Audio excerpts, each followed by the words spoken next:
This is going to be the toughest fight of his career. Shut up, relax. The most embarrassing fight of his career.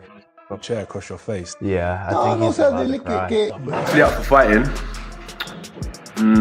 there's a lot of names in the division, for sure.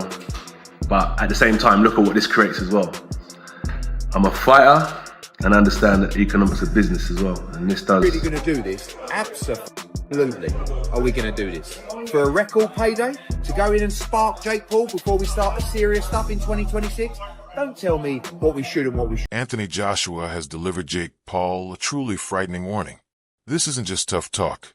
Paul might see this as a huge payday, but Joshua's team is stressing how dangerous the fight could be. Joshua's manager Eddie Hearn told Paul directly that he must recognize the risks, because one AJ punch might lead to devastating consequences. Meanwhile, former professional boxer Moses Atma also made it clear, telling Paul that stepping in with Joshua could genuinely cause him serious harm inside the ring, without any doubt. Not get in the way of Fury and Joshua, really, in my view. It's an absolute joke. It shouldn't be sanctioned. I really don't believe it should be sanctioned. I have a sneaking suspicion that it would be a very big fight. But the biggest thing is us rubbernecking to actually see if they do get to the point where they step in the ring together. Because Jake Paul's an area level fighter, a British area level fighter, and Anthony Joshua is still a killer and a live heavyweight. That should not be sanctioned anywhere in the world, in my view. It's dangerous, mate. Very dangerous. It brings the sport into disrepute.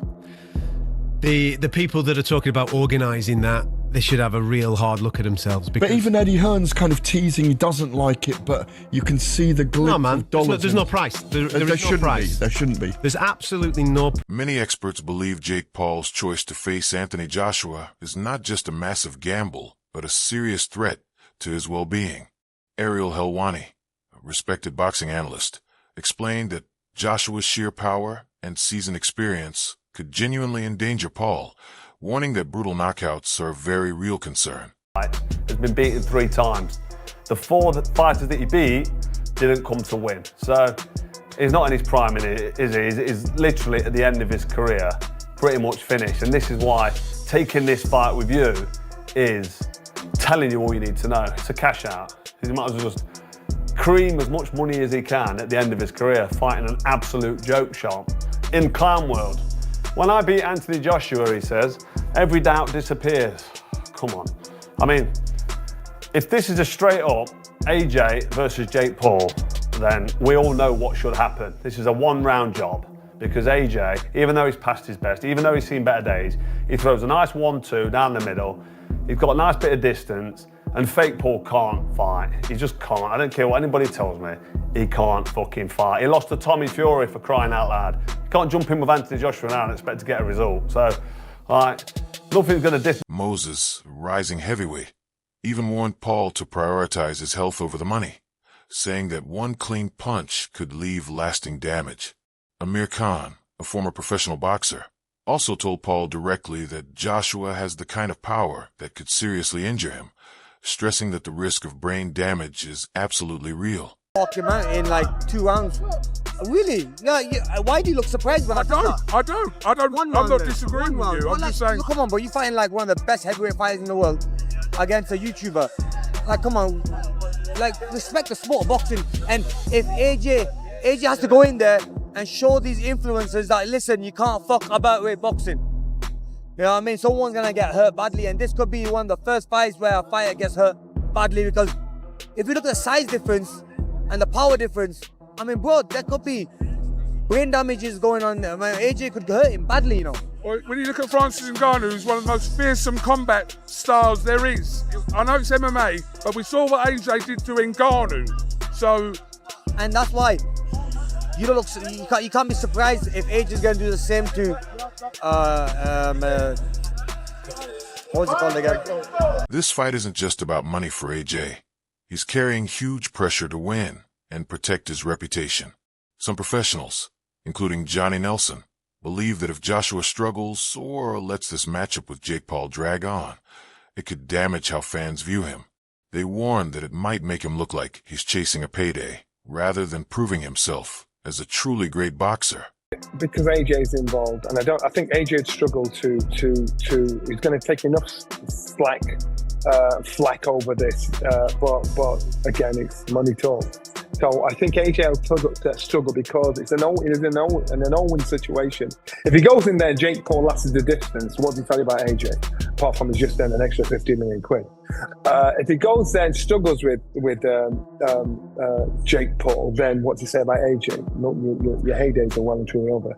If he goes in there and knocks him out, then I'll say that's to be expected. So the glory, there's probably not much glory in it, apart from the haters of Jake Paul to say, right, I've got rid of this kid. I think it's very brave of Jake Paul. So now the problem child has got to believe this fight's actually happening. So now you've got our attention. So now you've got to back up the boast. It's not about, you're not playing tiddlywink. This is the only game you can't play. You can play football. Nelson has shared some tough opinions about Jake Paul's boxing career. He believes Paul is brilliant when it comes to building his brand, but not because he's a truly elite fighter. Nelson says Paul might be a solid boxer by local standards, yet he earns like a world champion, even though he hasn't followed the real path most fighters take. Paul didn't grow up in the gym or rise through the ranks like traditional pros. He first became famous online.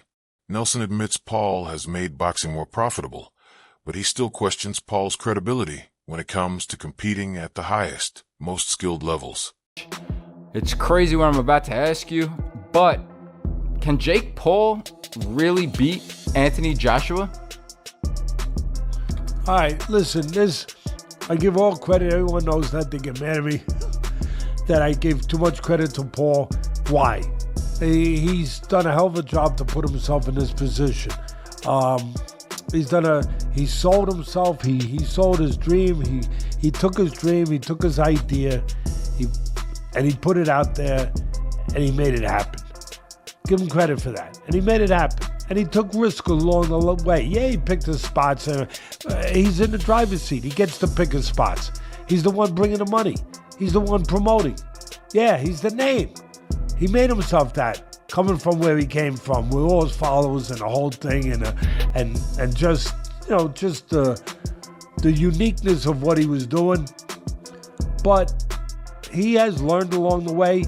He's not a top guy yet. No, I don't know that he ever will be. He didn't have that amateur background and the things that you usually need to be a top guy. But he has improved. He is a work in progress. He is a guy that you got to give him credit that he's respected the sport. Carl Frock, a former champion, agrees, saying that a fight with Paul could harm AJ's image and make it look like he's no longer on the path to becoming a Hall of Famer. To be fair, Joshua has repeatedly said he's deeply concerned about his long-term health. He's even stated that his biggest legacy would be making sure he walks away from the sport with his mind and body still healthy. And fair play to him, he's cashing out, but to what detriment to his legacy? A lot, really, because if this is going to be his last fight, fighting this clown show, I mean, it's not ideal, is it? It's no ideal way to go out, but people would argue, well, he's just taking the money and running. So you can't really argue with that. So that's it for another episode of Frosh on Fire. I had to get my opinion out there because I know you've all been waiting for it. It's a shame, really. I'd like to see Anthony Joshua, actually, even though I don't believe he can do it. But when Eddie Hearn tells us that AJ is going to become a 3-time world champ, it'd be nice to see the rebuilding process and get back behind him.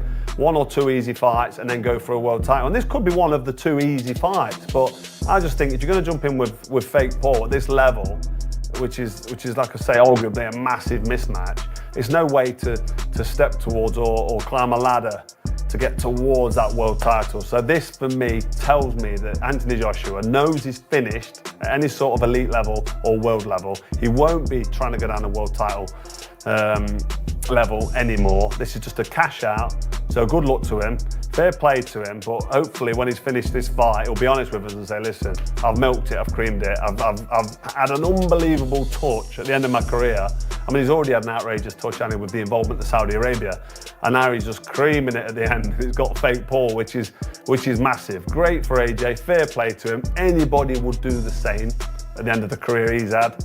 You know, However, Jake Paul remains confident he can beat Anthony Joshua and continues pointing out what he believes are major flaws in Joshua's recent performances. Paul went after Joshua on his show, calling him stiff, questioning his chin, and saying his overall skill has declined.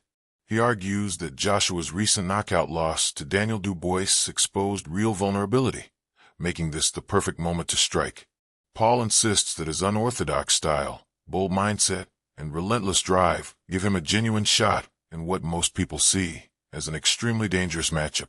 Because he genuinely believes there is a chance he can win this. I think he's calculated everything about Anthony Joshua's circumstances and he's gone, yeah, I actually think I can do this. I can leapfrog so many years of having to build and go through the ranks and do all that stuff by beating a shop-worn Anthony Joshua. And what are the factors in Jake Paul believing this? Well, it would be firstly that AJ received a loss in his most recent fight. Anthony Joshua's not been in the ring since September 2024, so over a year by the time him and Jake Paul get in the ring together. It will have been around 15 months. It was the manner of Joshua's loss where he looked terrible. He looked like a fighter that was well past his best. His timing wasn't there. He even looked a little bit chinny, dare I say. I mean, I still think he's got a good chin. The shot he took from Dubois was absolutely massive and would have knocked down many heavyweights. And he showed decent powers of recovery to get up and struggle through for as long as he did before his over-aggression and miscalculation with the type of shots he was using got him knocked out by Dubois. But if you're deluded enough like Jake Paul, then perhaps you look at that and go, he landed a massive right hand on Joshua's chin. Why can't I do the same? I believe myself to be a very big puncher. And it's that old saying, isn't it? You know, you shoot for the stars, you might at least land on the moon. And I think that's kind of why Jake Paul's maybe got to where he is in life, because he does have too much self-confidence. Jake Paul believes this fight is his moment to silence everyone who claims he only faces weak or washed-up opponents. He argues that by stepping in with Anthony Joshua, a true heavyweight and former world champion, he's finally proving he's willing to take on the best. Paul insists that once he beats Joshua, every doubt will disappear and no one will be able to deny him. Teddy Atlas, meanwhile, is cautiously intrigued by the matchup, warning Paul that the massive gap in class and experience could be overwhelming, but not completely dismissing the possibility. Atlas explains that Joshua's recent knockout loss and long layoff make him look vulnerable, saying AJ might be battling ghosts in his house. Yet he's still curious to see which version of Joshua shows up. Even so, he admits Joshua remains the stronger, more powerful puncher, making the fight a huge risk no matter how you look at it. Having said all of that, this might be a step too far. Now, when I say it, I'm also, I try to be responsible. I've been in this game 50 years, so I know where not to step, where you could twist an ankle, or worse, you could break a leg or fall down. When I say that with the understanding, too, that Joshua's coming off being knocked out. Joshua hasn't fought for a year, right? But it's about a year. And there's some ghost in his attic. There are. I mean, I don't know.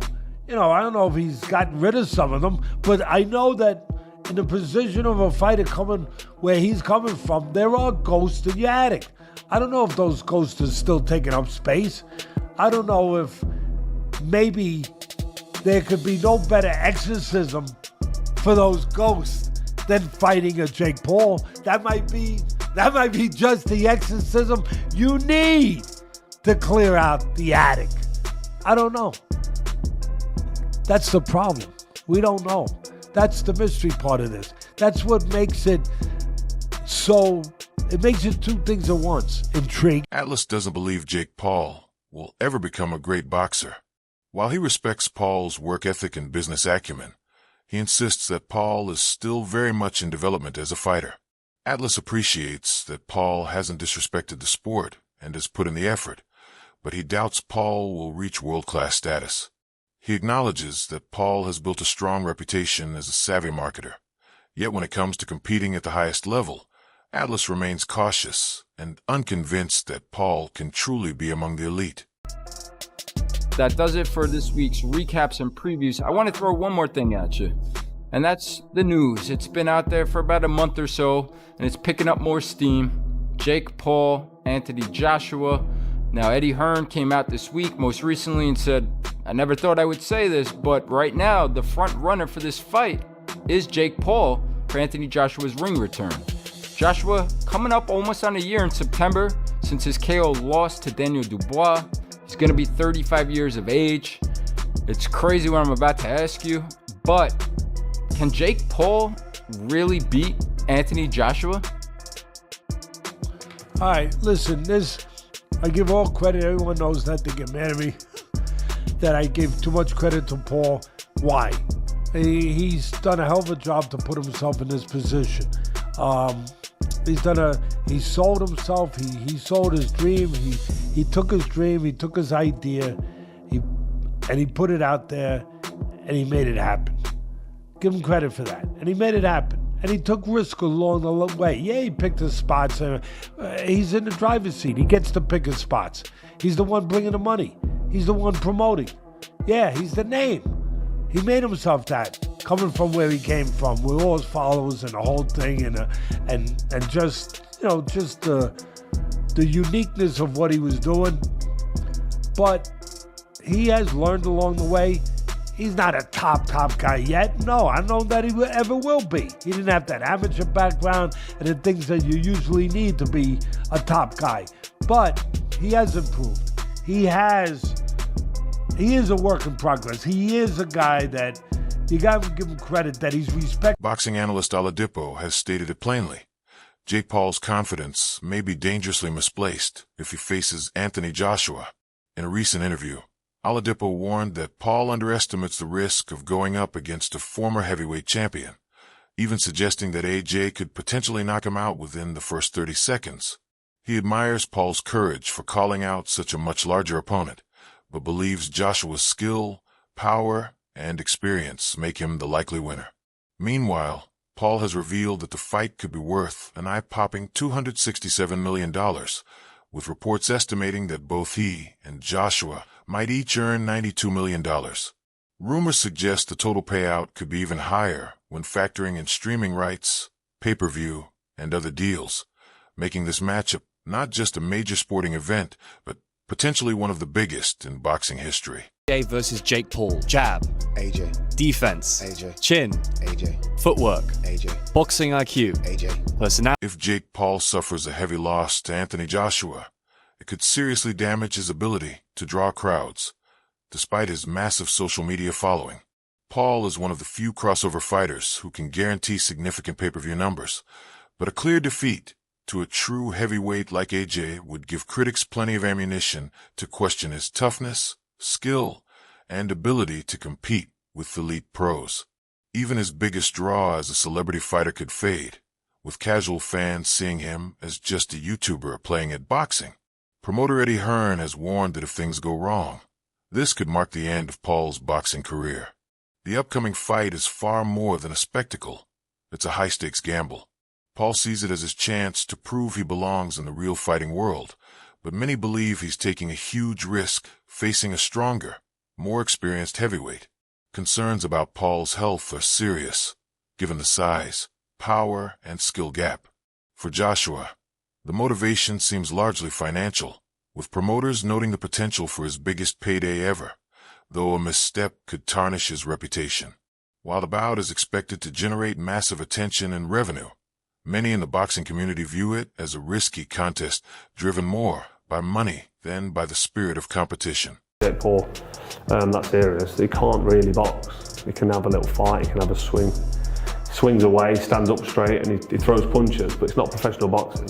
Because when I watch him box, he does so much wrong. It's just everything's wrong. It's so bad. He's got leaky defence. He telegraphs his punches. Like, you put him in with someone his own size, it was a professional, and it's a mismatch. And you'll see that if he ends up fighting somebody. Tommy Fury, bless him, he's a pro boxer, but he's inexperienced. He's got no amateur pedigree. He's a raw novice, or maybe just above the raw novice. I was saying earlier, where would I put him in terms of levels? He'd do well to win a British title. He's at that sort of level, and then from British title to world level, it's like different worlds. If Jake Paul ever fought Anthony Joshua, most people would expect a huge mismatch. Joshua is a former heavyweight world champion with years of elite experience, while Jake Paul is still developing as a boxer and has mostly fought smaller or less proven opponents.